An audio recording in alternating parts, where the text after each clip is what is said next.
Entrando Jesus no barco, estando em alto mar, junto com seus discípulos, e o Evangelho pregar.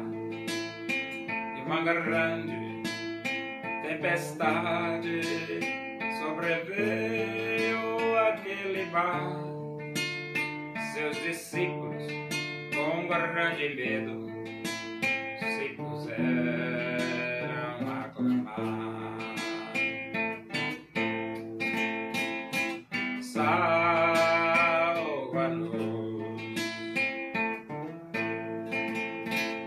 Senhor, pois estamos a perecer. Salva-nos,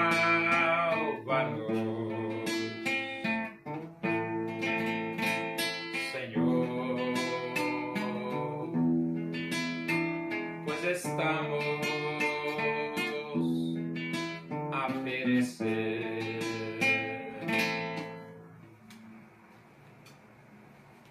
Vamos abrir a Bíblia Sagrada, segunda Epístola de Paulo aos Coríntios, capítulo 2. Vamos ler do versículo 5 até o versículo 11. Diz assim as Escrituras Sagradas, a palavra de Deus. Ora, se alguém causou tristeza, não o fez apenas a mim, mas para que eu não seja demasiadamente áspero, digo que, em parte, a todos vós. Basta-lhe a punição pela maioria, de modo que deveis, pelo contrário, perdoar-lhe e confortá-lo, para que não seja o mesmo consumido por excessiva tristeza. Pelo que vos rogo que confirmeis para com ele o vosso amor. E foi por isso também que vos escrevi, para ter prova de que em tudo sois obedientes. A quem perdoais alguma coisa, também eu perdoo, porque de fato o que tenho perdoado, se alguma coisa tenho perdoado, por causa de vós o fiz na presença de Cristo, para que Satanás não alcance vantagem sobre nós, pois não lhe ignoramos os desígnios. Quando você convive na igreja, naturalmente que comportamentos indesejáveis vai existir. E até mesmo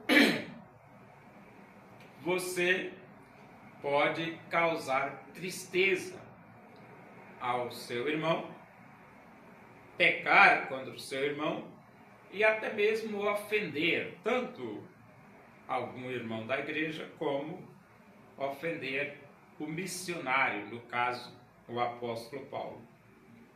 Só que, por exemplo, por que existe o perdão? Existe o perdão para que as ofensas sejam perdoadas e a vida eclesiástica, a vida familiar, possa ter continuidade, porque se não existisse o perdão, não tinha como existir a continuidade da família, a continuidade da igreja, a continuidade da sociedade. E, claro, nem teria sentido a pregação do Evangelho. Então, nós temos que ter consciência de que somos pessoas que falhamos, erramos. E como nós falhamos e erramos, devemos perdoar uns aos outros. E Jesus deixou bem claro a lição de perdão. quando Ele mesmo perdoou os nossos pecados. E então Paulo ele diz aqui, olha, se alguém causou tristeza, não fez apenas a mim. Então alguém, naturalmente, devido a um tipo de comportamento, ele causou tristeza. Mas Paulo diz, mas não foi só a mim. Mas para que eu não seja demasiadamente áspero, digo que em parte a todos vós. Isso é lógico. Porque a igreja é um corpo. Quando você ofende a um, você atinge o corpo. Como, por exemplo, você atinge esse dedinho aqui, você termina atingindo o corpo inteiro, porque ele faz parte do corpo. E a igreja é um corpo. Basta-lhe a punição pela maioria. Essa expressão punição é que a disciplina, ela deve existir dentro da igreja. Por quê? Porque para frear comportamentos indevidos, então a disciplina tem que existir. De modo que deveis, pelo contrário, perdoar-lhe e confortá-lo, para que não seja o mesmo consumido por essa excessiva tristeza. Então, aplica-se a disciplina, mas não se abandona a pessoa que errou. Tem que confortá-lo e tem que perdoar-lhe. E se você não fizer assim, você vai terminando destruindo a vida, porque a pessoa vai ficar triste, muito triste. E para a pessoa não ser consumida por excessiva tristeza, então você perdoa, a igreja perdoa, disciplina, mas ele volta à vida normal na igreja, sem o comportamento, né? O comportamento errado tem que ser extirpado. Pelo que vos rogo que confirmeis para com ele o vosso amor. Então o que é que Paulo está dizendo? Que essa pessoa que errou, que causou tristeza na igreja, que ele os irmãos demonstrem que o ama e que deseja vê-lo recuperado e restaurado. E foi por isso também que eu vos escrevi, para ter prova de que em tudo sois obedientes. Então a igreja deveria seguir a orientação de Paulo no sentido de disciplinar aquele irmão que errou, mas ao mesmo tempo também perdoá-lo e confortá-lo para restaurar a vida daquele irmão e não permitir que ele seja consumido por excessiva tristeza. E então Paulo diz, a quem perdoais alguma coisa, também eu perdoo. Então a igreja perdoou, então eu também perdoo. Porque de fato o que tenho perdoado, se alguma coisa tenho perdoado, por causa de vós o fiz na presença de Cristo. Então o perdão é fundamental o perdão. Agora, um outro motivo de que nós devemos perdoar está aqui no versículo 11. Para que Satanás não alcance vantagem sobre nós. Se nós não perdoarmos, quem vai alcançar vantagem é Satanás, que é exatamente isso que ele quer, é destruir relacionamentos, destruir famílias, destruir igrejas, destruir sociedade.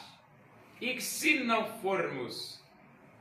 se não perdoarmos uns aos outros, naturalmente é que fica muito mais fácil de se destruir uma família, uma igreja, uma sociedade.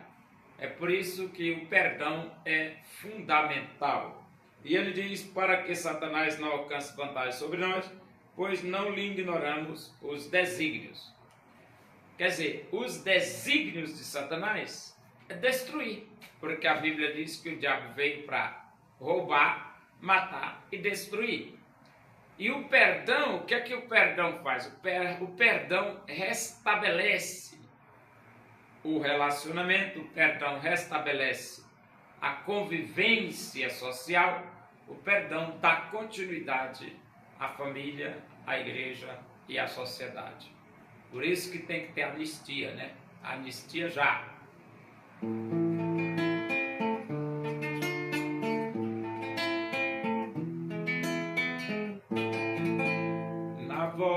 nosso Salvador. A igreja se alegrará, pois ela de coração a Jesus quis aceitar. Assim como ele subiu, assim Jesus voltará. Assim afirmar os anjos, assim mesmo se cumprirá.